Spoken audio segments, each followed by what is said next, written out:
Salut à tous, j'espère que vous allez bien. Aujourd'hui je vous retrouve pour une revue première impression sur le pinceau de chez Kiko.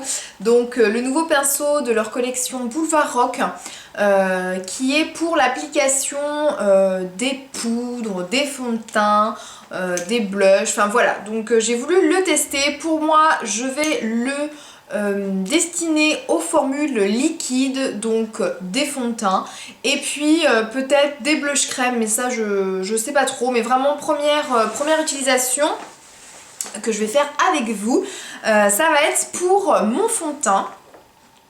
Donc j'espère que cette petite revue va vous plaire, je vous envoie tout de suite la démo et puis on se retrouve tout de suite après.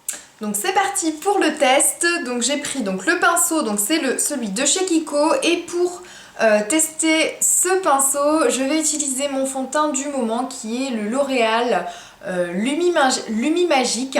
Donc c'est un fond de teint que j'aime beaucoup en ce moment utiliser.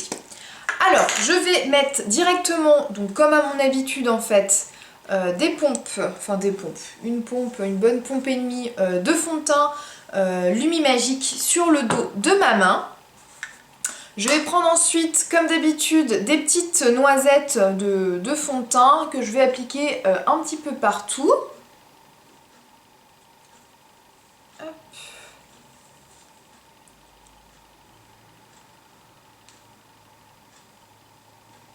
Donc voilà, je mets un petit peu des noisettes sur tout mon visage.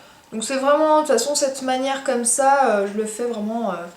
voilà, c'est ma manière à moi de mettre le fond de teint, c'est mettre des petites noisettes un peu partout et puis ensuite de blender avec un pinceau.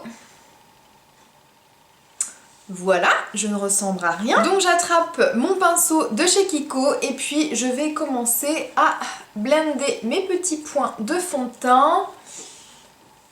Bon alors déjà, première impression, c'est un pinceau qui est relativement doux, donc qui est assez agréable à utiliser. L'estompage du fond de teint est plutôt pas mal. Je n'ai pas de démarcation, de petites stries de fond de teint à l'application.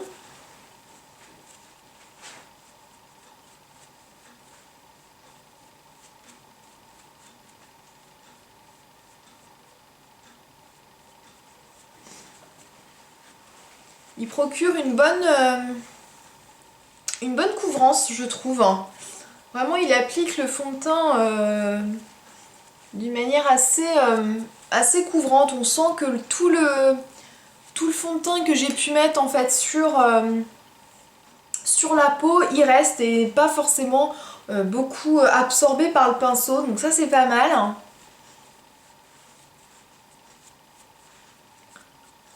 Alors par contre, je sais pas si vous remarquez, j'utilise d'habitude mes pinceaux à fond de teint de cette forme-ci.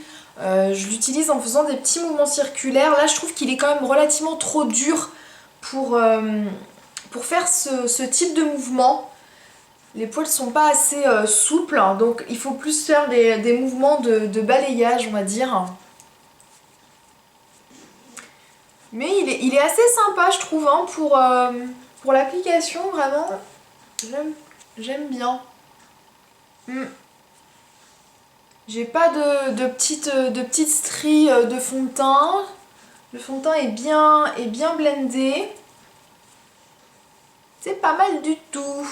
Pas mal du tout, ce petit pinceau. Ouais, vraiment, puis ça applique vraiment bien la matière. Donc c'est plutôt sympa. Ouais, j'ai on va dire une bonne première impression pour ce pinceau. Voilà, ça couvre bien, je trouve. Il couvre assez bien. Enfin, il couvre assez bien. Dans le sens où, voilà, comme je disais tout à l'heure, il n'utilise pas... il absorbe pas beaucoup de produits, forcément. Vraiment, le produit qui est sur la peau, bah, il y reste, quoi. Donc c'est pas mal du tout, je suis assez contente. Et voilà, c'était ma revue première impression sur le pinceau de chez Kiko. Donc comme vous avez pu le constater, j'en suis assez satisfaite. Je trouve que pour une première utilisation, il est vraiment pas mal, donc je ne peux que vous le conseiller. Donc j'espère que cette petite vidéo vous aura plu. N'hésitez pas à me laisser vos commentaires en dessous de la vidéo si vous avez testé ce pinceau et pour me dire un petit peu s'il vous a plu ou au contraire si vous ne l'avez pas du tout aimé. Pour ma part, je vous envoie plein de bisous, je vous dis à très bientôt les filles, bye bye.